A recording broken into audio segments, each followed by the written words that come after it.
bagaimana kebangkitan Tuhan Yesus sebagai yang sulung.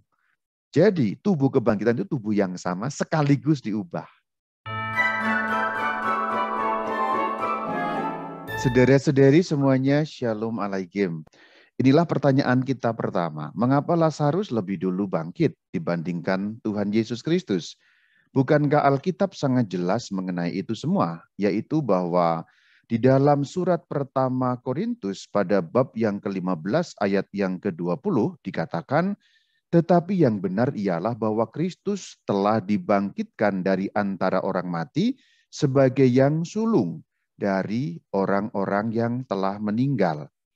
Sulung berarti nomor satu. Artinya baginda junjungan kita Yesus Kristus adalah yang nomor satu bangkit dari antara orang yang telah meninggal. Lalu bagaimana Lazarus bisa mendahului Tuhan Yesus? Kita juga dapat melihat di dalam surat Kolose pada pasal pertama ayat yang ke-18. Ialah kepala tubuh, ialah maksudnya ia adalah. Ia yang dimaksud di sini adalah Yesus Kristus. Yesus Kristus adalah kepala tubuh, yaitu jemaat. Yesus Kristus adalah yang sulung, yang pertama bangkit dari antara orang mati, sehingga ia yang lebih utama dalam segala sesuatu. Kita perhatikan bahwa ada keterangan yang pertama bangkit dari antara orang mati. Kalau demikian bagaimana Lazarus bisa mendahului kebangkitan Sang Kristus? Kenapa bukan Sang Kristus benar-benar yang pertama? Kalau kita lihat di dalam Injil Yohanes 12 pada ayat yang pertama, kita langsung menjadi jelas bahwa kebangkitan Lazarus memang mendahului kebangkitan Tuhan Yesus. Kita baca. 6 hari sebelum Paskah, Yesus datang ke Betania, tempat tinggal Lazarus yang dibangkitkan Yesus dari antara orang mati. 6 hari sebelum Paskah berarti 6 hari sebelum hari kebangkitan Tuhan Yesus. Maksudnya adalah Tuhan Yesus masih hidup di bumi ini. Beliau belum wafat, apalagi juga belum bangkit, karena ini masih 6 hari sebelum kejadian itu. Maka dikatakan Yesus datang ke Betania. Tempatnya siapa? Kampungnya siapa? Kampungnya Lazarus. Ada keterangan yang dibangkitkan Yesus. Maksudnya yang telah sebelumnya dibangkitkan oleh Yesus. Berarti kebangkitan Lazarus terjadi sebelum kebangkitan Tuhan Yesus Kristus. Lalu bagaimana menjelaskan ayat-ayat yang sebelumnya tadi? Yesus adalah yang sulung yang pertama yang bangkit dari antara orang mati. Ini membingungkan sekali kenapa Lazarus bisa mendahului bangkitnya Tuhan Yesus. Nah, karena yang kita persoalkan adalah kebangkitan Lazarus, mari kita lihat bagaimana kesaksian Injil mengenai kebangkitan Lazarus. Kita akan lihat di dalam Injil yang sama, yaitu Injil Yohanes, pada pasal yang ke-11 ayat yang ke-43. Dan sesudah berkata demikian, berserulah ia, Yesus maksudnya, berserulah Yesus dengan suara keras, Lazarus, marilah keluar. Lihat ayat selanjutnya 44. Orang yang telah mati itu, maksudnya Lazarus, datang keluar. Maksudnya keluar dari kubur. Kaki dan tangannya masih terikat dengan kain kafan. Dan mukanya tertutup dengan kain peluh. Kata Yesus kepada mereka, mereka maksudnya orang-orang yang ada di sekitar kuburan itu, yang menyaksikan peristiwa itu, orang-orang Yahudi. Bukalah kain-kain itu dan biarkan ia pergi. Ayo kita dalami peristiwanya. Kaki dan tangan Lazarus rupanya masih terikat dengan kain kafan. Kita lihat bagian selanjutnya. Fakta yang kedua, mukanya masih tertutup dengan kain peluh. Kenapa mukanya tertutup dengan kain peluh? Karena tangannya belum bebas. Karena tangan Lazarus itu masih terikat dengan kain kafan, sehingga muka yang tertutup dengan kain peluh tidak dapat dia buka sendiri karena tangannya terikat. Fakta yang ketiga kita dapat baca pada kalimat paling akhir, itu perkataan Tuhan Yesus. Bukalah kain-kain itu dan biarkan ia pergi. Yang dapat kita simpulkan adalah rupanya badan Lazarus yang telah dibangkitkan itu masih badan yang sama. Buktinya adalah masih dapat diikat dengan kain. Tidak dapat membebaskan diri dari lilitan kain itu. Sehingga orang lain harus membebaskan dia. Berarti tubuh Lazarus sebelum dia mati dan kemudian dibangkitkan, dan setelah dia mati kemudian dibangkitkan, itu tubuh yang sama. Tubuh yang sama persis, yaitu badan duniawi, badan jasmani, yang masih terikat hukum-hukum alam. Kalau hukum alam itu artinya kalau badan diikat, maka tangan diikat, kaki diikat, maka tidak dapat membebaskan ikatan itu. Ini akan berbeda dengan badannya Tuhan Yesus setelah kebangkitan. Itu akan berbeda sekali. Maka bagian yang kedua, saya akan mengajak saudara-saudari untuk mencermati bagaimana kebangkitan Tuhan Yesus. Kita bisa melihat di dalam Injil Yohanes pada pasal yang ke-20, mulai dari ayat 5 dan seterusnya. Kita mulai dalami. Ia yang dimaksudkan murid yang dikasihi. Jadi ini adegan pada saat baginda junjungan kita sudah bangkit, kemudian ada dua orang murid yang berlari menuju makam karena mendengar kabar bahwa Yesus tidak ada lagi di makam. Jenazahnya tidak ada lagi di makam. Beredar kabar bahwa dicuri orang, dugaan pada waktu itu. Mereka belum tahu bahwa Yesus sudah bangkit, padahal memang kenyataannya Sang Kristus sudah bangkit, tetapi murid-muridnya belum tahu. Kita baca di sini, murid yang dikasihi, yaitu Rasul Yohanes, menjenguk ke dalam, maksudnya ke dalam makam baginda Yesus, dan melihat kain kafan terletak di tanah.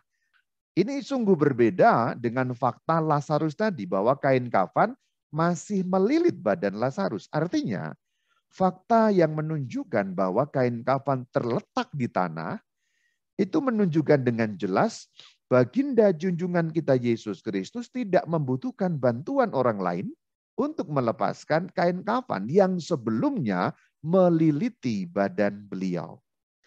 Kita lihat selanjutnya pada ayat yang ke-6. Maka datanglah Simon Petrus. Tadi saya katakan dua orang, Rasul Yohanes dan Simon Petrus. Ia melihat kain kafan terletak di tanah, sedangkan kain peluh yang tadinya ada di kepala Yesus tidak terletak dekat kain kafan itu, tetapi agak di samping, di tempat yang lain dan sudah tergulung. Berarti di sini ada tindakan yang sudah dilakukan. Berarti ada orang yang telah menggulung kain itu. Tetapi berarti bukan orang lain. Karena kebangkitan Yesus Kristus tidak ada yang menyaksikan. Tidak ada orang yang menyaksikan langsung bagaimana persisnya peristiwa Yesus bangkit. Yang orang menyaksikan adalah fakta bahwa Yesus bangkit. Tetapi bagaimana bangkitnya orang tidak tahu. Bahkan para murid kan juga tidak tahu. Bagaimana caranya Yesus bangkit, bagaimana keluarnya dari makam, bagaimana prosesnya terlepas dari kain kafan. Tidak ada yang tahu, tidak ada saksinya. Namun fakta-fakta ini menunjukkan bahwa baginda junjungan kita Yesus Kristus tidak membutuhkan bantuan orang lain. Seandainya, saya katakan seandainya, Yesus Kristus pada saat bangkit seperti Lazarus harus dibantu orang, kan kemungkinan ada yang bersaksi. Iya betul saya bersaksi, mungkin rasul siapalah. Kita berandai-andai. Betul saya bersaksi, Yesus Tuhan kita telah bangkit. Aku yang membukakan kain kafannya. Aku yang menggulung kain mukanya. Kira-kira begitu. Tapi ini pengandaian dan itu tidak terjadi. Berarti Yesus Kristus menggulung sendiri kain peluhnya, kemudian melepaskan diri dari kain kafan yang melilit badannya. Ini berbeda. Berarti tubuhnya Tuhan Yesus tidak lagi terikat hukum alam. Hukum alam itu berarti kan hukum fisika, hukum biologi, hukum kimia, dan lain sebagainya, seluruh hukum alam. Hukum alam yang wajar ketika orang diikat, ya tidak bisa lepas. Tetapi ini bisa lepas, berarti ada daya yang berbeda yang melampaui hukum alam. Ini kita sudah melihat bagaimana perbedaannya sedikit demi sedikit. Kalimat selanjutnya menjadi lebih jelas dari kutipan yang lain, yaitu Yohanes 20 ayat yang ke-19. Ketika hari sudah malam pada hari pertama minggu itu berkumpullah murid-murid Yesus di suatu tempat dengan pintu-pintu yang terkunci karena mereka takut kepada orang-orang Yahudi. Pada waktu itu datanglah Yesus dan berdiri di tengah-tengah mereka dan berkata, Shalom Alaikum. Info pertama, pintu terkunci. Info kedua, dalam keadaan ruang terkunci itu, di mana secara normal, secara duniawi, secara fisik, secara material, manusia tidak mungkin masuk begitu saja dalam keadaan pintu terkunci. Tetapi Yesus junjungan kita masuk ke dalam rumah yang keadaannya pintu terkunci itu. Artinya badannya Tuhan Yesus setelah kebangkitan bukan lagi badan yang dibatasi oleh hukum alam. Seperti hukum kimia, hukum fisika, hukum biologi, dan lain sebagainya. Maka di sini kita sudah mulai melihat sebenarnya bagaimana perbedaannya kebangkitan Lazarus yang sebenarnya kebangkitan Lazarus itu lebih tepatnya pembangkitan oleh Yesus. Dan yang kedua adalah kebangkitan Yesus Kristus. Kita sudah mulai lihat bagaimana perbedaan keduanya. Juga kita bisa lihat lebih jelas lagi di dalam Lukas 24 ayat 31. Ketika itu terbukalah mata mereka. Mereka yang dimaksud siapa? 2 orang yang kemudian pulang ke Emmaus dibarengi oleh Tuhan Yesus. Tapi mereka tidak kenal awalnya. Setelah mengadakan Ekaristi, memecah-mecahkan roti, kemudian 2 orang murid yang pulang ke Emmaus itu kenal. Dan mereka pun mengenal dia, tetapi ia lenyap. Tiba-tiba hilang. Dan nanti tiba-tiba hilang langsung kembali ke Yerusalem. Padahal Emmaus, Yerusalem kira-kira jaraknya 15 kilo. Jadi bahasa simpelnya tinggal celing Yerusalem, celing Galilea, celing Yerusalem, celing Emmaus, celing pantai Danau Galilea, dan seterusnya, dan seterusnya. Tinggal mengedipkan mata, lenyap, hilang, berpindah tempat dengan sangat cepat. Tidak lagi membutuhkan kendaraan atau tumpangan atau apapun. Ini juga menunjukkan lepas dari hukum alam. Tetapi dari semua fakta, Yesus dikenali. Lihat Lukas bab 24 ayat 31 ini. Mereka pun mengenal dia. Artinya, badannya Yesus Kristus setelah kebangkitan dikenali sebagai Yesus Kristus sebelum kebangkitan. Jadi ayat ini sangat jelas. Mereka, yaitu 2 murid yang pulang ke Emmaus, itu mengenal Yesus. Artinya kita bisa menggambarkan wajahnya ya sama, wajahnya Tuhan Yesus, bentuk matanya, bentuk alisnya, bentuk hidungnya, bentuk mulutnya, rambutnya, kemudian posturnya, badannya, dan semuanya, keutuhan badannya itu bisa dikenali sebagai Yesus dari Nazaret seperti sebelum kebangkitan. Tetapi sifat-sifatnya sudah lain sekali. Yaitu sifat-sifat yang berbeda dari tubuh sebelumnya. Tapi tubuhnya sama. Berarti di sini kita mulai dapat mengenali tubuh kebangkitan Yesus adalah tubuh yang sama sekaligus berbeda. Sama maksudnya apa? Sama maksudnya tubuhnya itu juga. Bukan tubuh yang lain. Tubuh yang sebelum wafat itu. Tetapi berbeda maksudnya apa? Tidak lagi terikat hukum alam.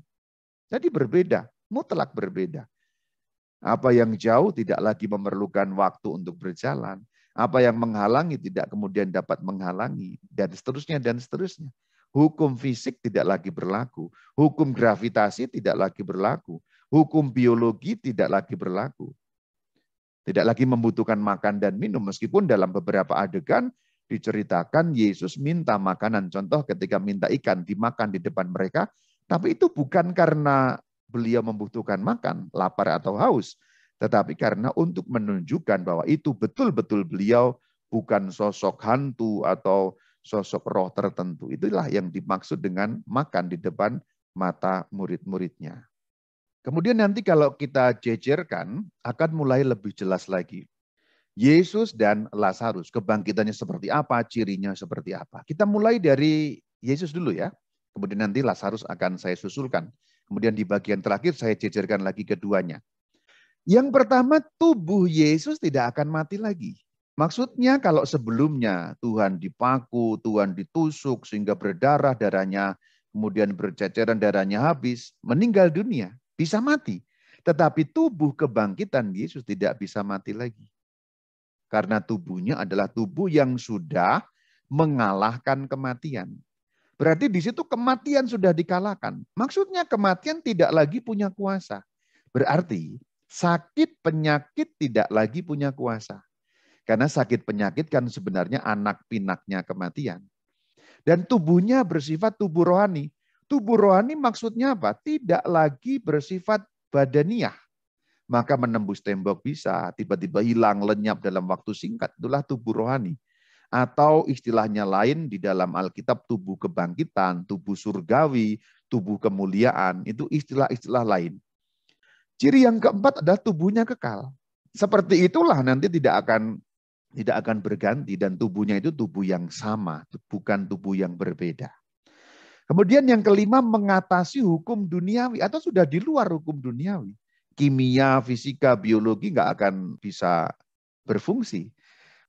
Memang di dalam kebangkitan Yesus, apa yang tanda petik cacat dipertahankan oleh beliau, yaitu luka-luka pada tubuhnya. Itu dipertahankan bukan karena tidak bisa menutup atau bukan tidak bisa sempurna kembali, lukanya hilang, bukan. Tetapi tanda-tanda luka pada Yesus dipertahankan karena itu tanda cinta untuk kita.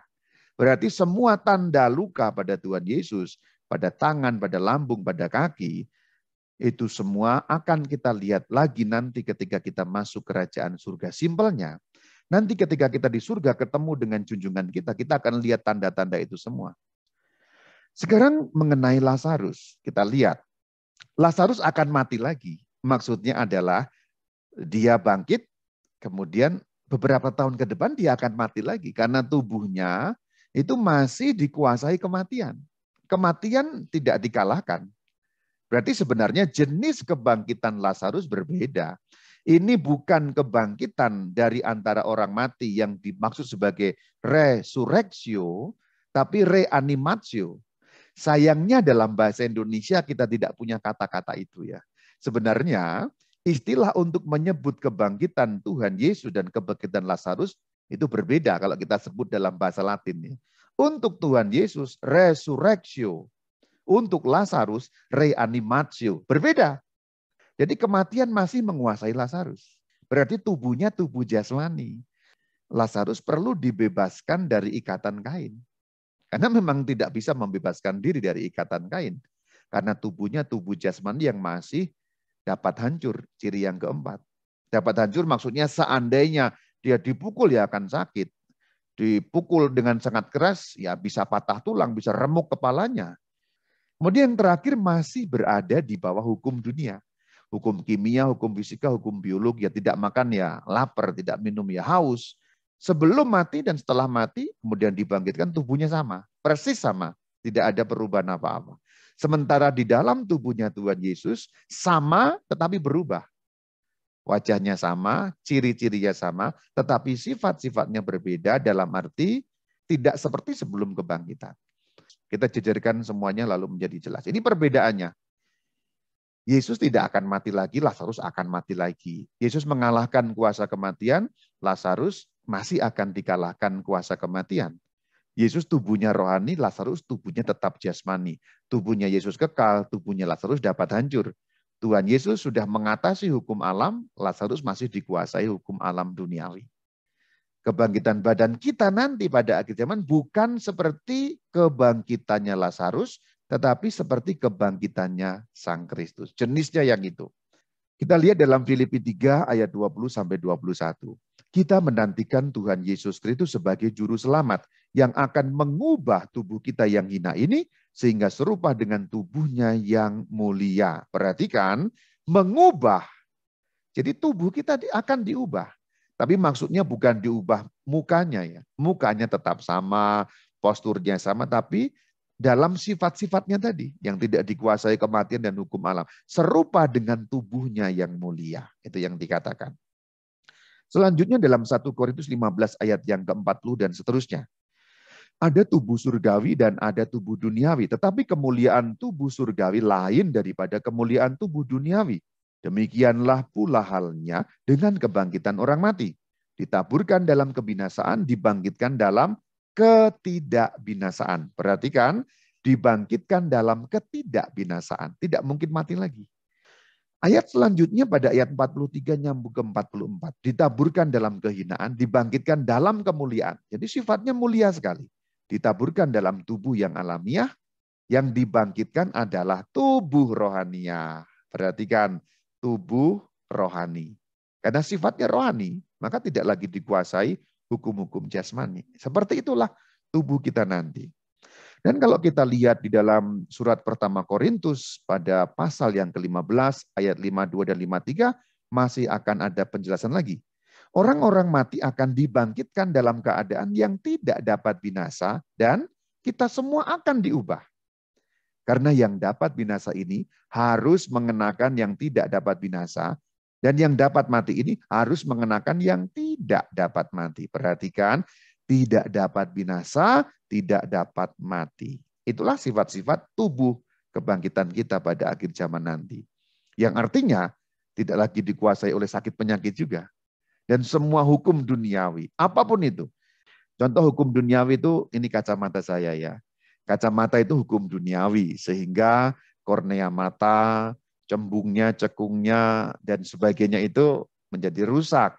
Maka dibutuhkan lensa cembung atau lensa cekung untuk pembiasan cahaya supaya masuk persis pada bagian yang harusnya gitu ya. Ini kan mengoreksi jatuhnya sinar. Ini kecacatan kan sebenarnya. Mata saya cacat sekarang. Tapi nanti ketika kebangkitan yang tidak ada mata minus, tidak ada mata katarak, tidak ada mata plus, tidak ada sakit-sakit, tidak ada sakit kepala, tidak ada sakit gigi, tidak ada keriput. Ibu-ibu ya, keriput itu hukum alam ya. Hukum alam karena jaringan-jaringan kulit Anda mulai melemah kolagennya. Jadi kemudian jatuh ke bawah karena tarikan gravitasi. Nah, itu keriput itu nggak ada nanti di akhirat ya dengan kebangkitan kita. Itu kira-kira mengenai tubuh yang tidak dapat binasa, tubuh yang tidak dapat mati, tidak terikat hukum alam. Maka ringkasannya begini, tubuh kebangkitan itu tubuh kita masing-masing. Seperti tubuhnya Yesus, ya menggunakan tubuh beliau. Tidak diganti, mukanya yaitu, wajahnya itu, badannya itu. Nanti Romo Bayu juga akan pakai tubuh yang ini, yang sekarang ngomong ini. Tetapi dalam versi yang mulia, artinya sempurna. Semua disempurnakan. Yang jelek-jelek itu nanti akan dipoles oleh Tuhan. Mohon maaf ya.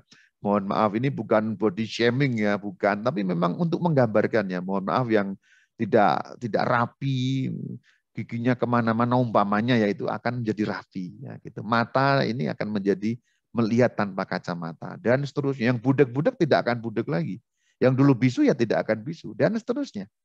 Tubuh kita masing-masing tetapi diubah, itulah yang nomor 2. Tidak lagi terikat kehidupan duniawi. Jadi ikatan-ikatan hidup duniawi tidak akan lagi terkena pada kita. Jadi tubuh kebangkitan itu tubuh yang sama sekaligus diubah. Nah, ini kata kunci memahami tubuh kebangkitan. Tubuh yang sama itu sama tubuh ini diubah berarti sifat-sifatnya tidak lagi duniawi. Apapun yang duniawi hilang, tidak lagi menguasai badan kebangkitan kita atau tubuh kemuliaan kita nanti. Simpelnya begini. Dulu yang lahir di dunia tidak punya tangan, ya nanti akan punya tangan, akan sempurna. Karena dia tidak punya tangan itu kan hidup karena duniawi. Dulu perkembangan janin tidak sempurna karena macam-macam sebab. Sehingga tangan tidak tumbuh, kaki tidak tumbuh, mengalami kecacatan. Yang namanya kecacatan itu kan pengaruh kehidupan duniawi. Bisa karena kimia, umpamanya. Karena mamanya dulu konsumsi obat atau dan lain sebagainya. Sehingga obat-obat berpengaruh pada perkembangan janin. Menjadi perkembangan buruk. Itu kan karena pengaruh duniawi sebenarnya. Oh enggak pakai obat Romo. Ya bisa juga karena faktor genetik. Dari gen-gen di atasnya ada gen tertentu, gen kecacatan atau gen sakit penyakit. Itu kan terbawa. Dalam mata rantai DNA kita, itu semuanya jasmani. Nah itu ya yang diubah. Tidak ada lagi kecacatan dan lain sebagainya. Jadi kalau kita mau memahami tubuh kebangkitan, polanya sudah ada Tuhan Yesus sebagai yang sulung. Artinya kita nanti akan seperti itu. Ini pola untuk memahami. Shalom alaikum.